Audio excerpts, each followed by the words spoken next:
Sur le quai d'un port polonais, une petite jeune fille se tient à côté de son père, au pied d'un bateau à vapeur. Parmi ses 9 frères et sœurs, Rose, âgée de 12 ans, est choisie pour être envoyée en Amérique.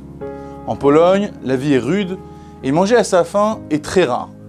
Après beaucoup d'efforts, la famille de Rose réussit à économiser assez d'argent pour acheter un aller simple pour les États-Unis, dans l'espoir d'une vie meilleure pour leur fille. Son père prend la malle sur son épaule et marche en silence. Le pouvoir de la vie est apparent sur les traits de son visage et Rose perçoit les efforts qu'il déploie pour maîtriser ses émotions. Il se tourne vers sa fille et met sa main tremblante sur sa joue en lui disant « Rose, retiens bien ceci. Dieu veille sur toi à chaque étape. Souviens-toi de ses lois et respecte-les scrupuleusement.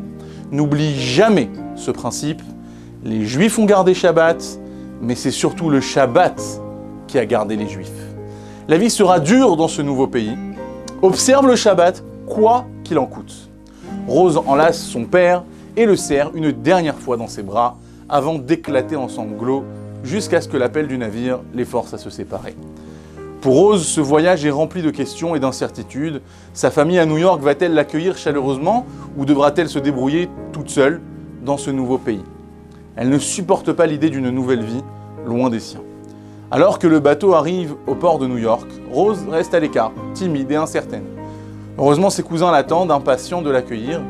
Et grâce à son apparence mûre, Rose ne tarde pas à trouver un travail comme opératrice de machine à coudre. Cependant, la jeune fille ne tarde pas à s'apercevoir que chez ses cousins, la pudeur, le respect de la cache-route et la Torah ont été abandonnés au même titre que l'habillement. Pour eux, la religion est vieux jeu, un accessoire inutile en Amérique. Et malgré tout, Rose n'a jamais oublié les paroles de son père à son départ. Elle est obligée de porter les nouveaux habits offerts par sa famille et de se couper les cheveux pour s'adapter à la mode, mais elle n'a jamais renoncé au Shabbat. Chaque semaine, Rose invente une nouvelle excuse pour justifier son absence au travail le samedi, mais au bout d'un mois, elle finit par être convoquée par son patron, qui lui annonce « Rose, j'aime ton travail, je t'apprécie, mais cette histoire de Shabbat doit cesser complètement.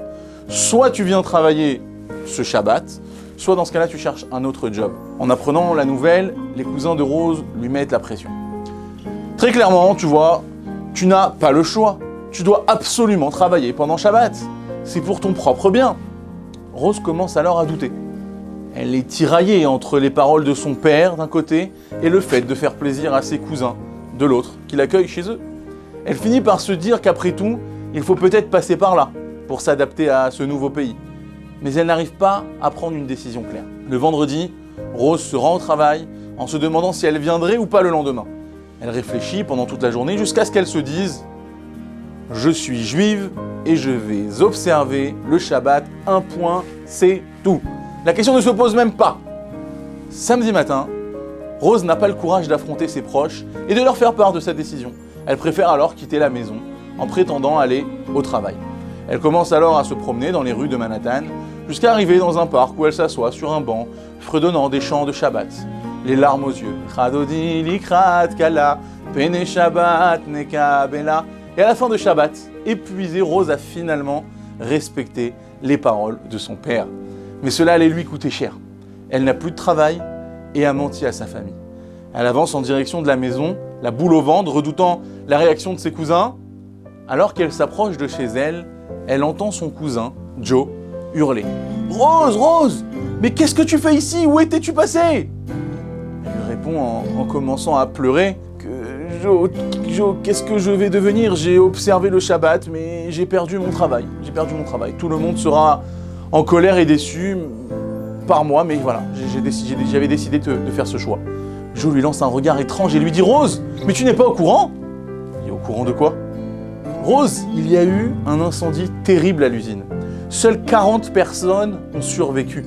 Il n'y avait aucune sortie de secours à ce bâtiment. Certains ont même trouvé la mort en sautant par la fenêtre. Rose, tu comprends ce que ça veut dire? Tu as survécu grâce à ton observance du Shabbat. Sur 190 employés, Rose Goldstein a fait partie de la minorité des survivants. Le samedi 25 mars 1911, le terrible incendie de l'usine Triangle Shirtwaist a coûté la vie à 146 travailleurs immigrants.